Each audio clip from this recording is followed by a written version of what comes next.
Calaroga Shark Media.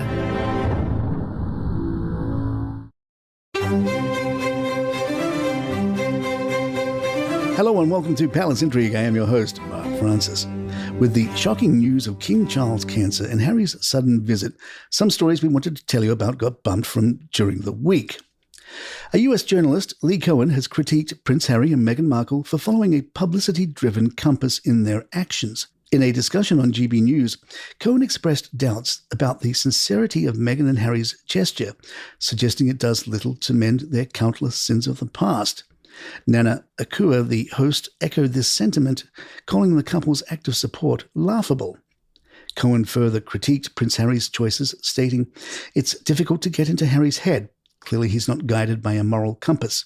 He's guided, I believe, rather by a financial compass and a publicity-driven compass." Here in the US, just like Britain, we really have no appetite for disloyalty, and Harry has unforgivably sold out his family and his heritage for monetary gain. He's been disloyal to family, to country, to everything that Americans and Britons hold dear. The sustainability of Harry and Meghan's partnership with Netflix hinges on their ability to deliver two critical elements, according to entertainment specialist Mark Boardman.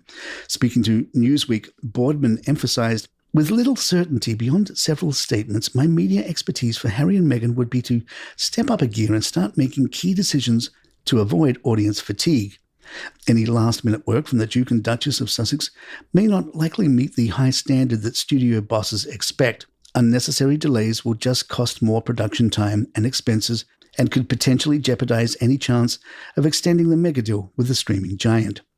While both scripted and unscripted formats for the Sussexes offer the potential for diverse and engaging content, especially for Meghan, who has an acting career to sustain, the future success of the couple's collaboration with Netflix will likely depend on balancing quality control with timely delivery. Now the slate is theirs to create content that resonates with their audience. Documentaries and a film would be the right direction, but only if the projects are suitable for either Harry or Meghan and not solely based on financial reasons. The reputation of the Duke and Duchess of Sussex is at stake for any failed projects and any sign of desperation. This cautionary stance comes amid reports of lower-than-expected earnings from commercial deals, which Boardman believes could further diminish their star power. He suggests that without careful selection of projects, the couple might have to rely on reboots of Suits for Meghan and the Invictus Games for Harry as the main attraction for their fans. Meghan's speculated involvement in the Suits Los Angeles spin-off could represent a regression in her career, suggests royal commentator Richard Fitzwilliams. He critiques the idea of her returning to the role of Rachel Zane, a character she left behind to marry Prince Harry and move to the UK. NBC Universal's confirmation of the spin-off has sparked rumours of Meghan being offered a significant deal for the series, potentially including opportunities to direct. However, Fitzwilliams doubts this move will elevate her status in Hollywood, stating, "There is no indication she can become a Hollywood star." PR strategist Laura Perks has the opposite opinion, telling The Express, "The character of Rachel Zane was relatable, which is what people loved about her. By playing the character again, the public will naturally fall back in love with Meghan again, and could lead to the big break that she's always wanted since childhood." However, she too cautioned that not all publicity is good publicity. Brands don't want to be associated with ambassadors who attract so much negative attention.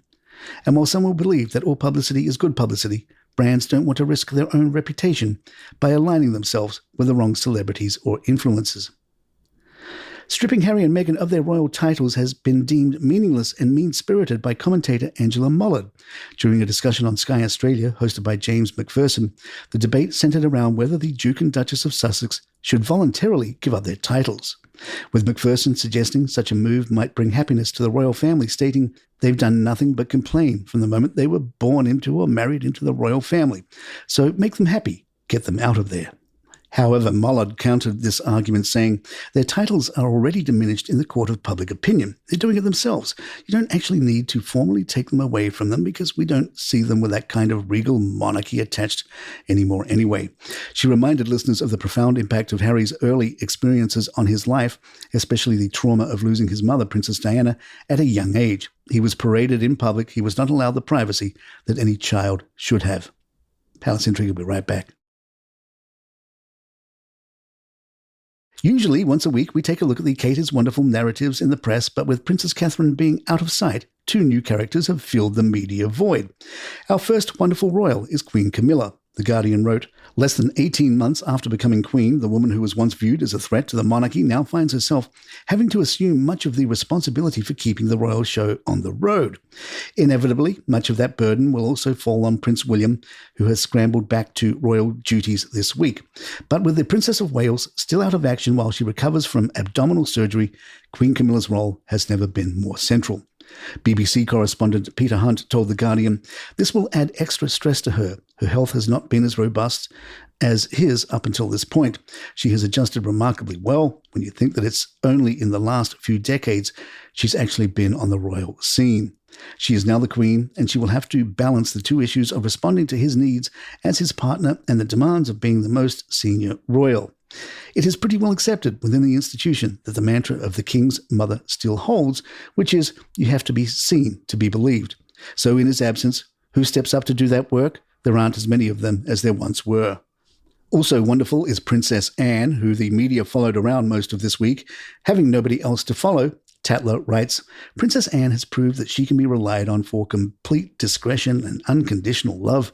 Anne has a unique combination of understanding for who and what has shaped Charles, as well as a real desire for him to succeed. This was symbolically represented during her role at her brother's coronation, where she attended as gold stick-in-waiting. Considered a great honor, the role is essentially as a ceremonial bodyguard to the incoming sovereign.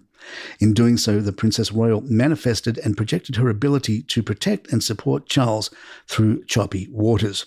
Now his confidence in her will feel more important than ever as Charles endures what will surely feel like one of the greatest tests of his life. At the time of the coronation, Wesley Kerr, OBE, told Tatler, she is the person the king has known longest. Anne is wise, intelligent, and incredibly plugged into the modern United Kingdom. She understands completely who and what has shaped him and is eager for him to succeed for the sake of their beloved mum and dad and for country and for Commonwealth.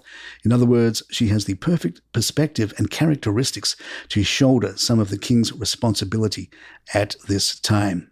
And there you have it. If you'd like to email us, our address is thepalaceintrigue@gmail.com. Please follow us on Spotify, Apple, or your app of choice. If you're on YouTube, hit that subscribe button. It really helps us out. I'm Mark Francis. My thanks to John McDermott. This is Palace Intrigue. Good times.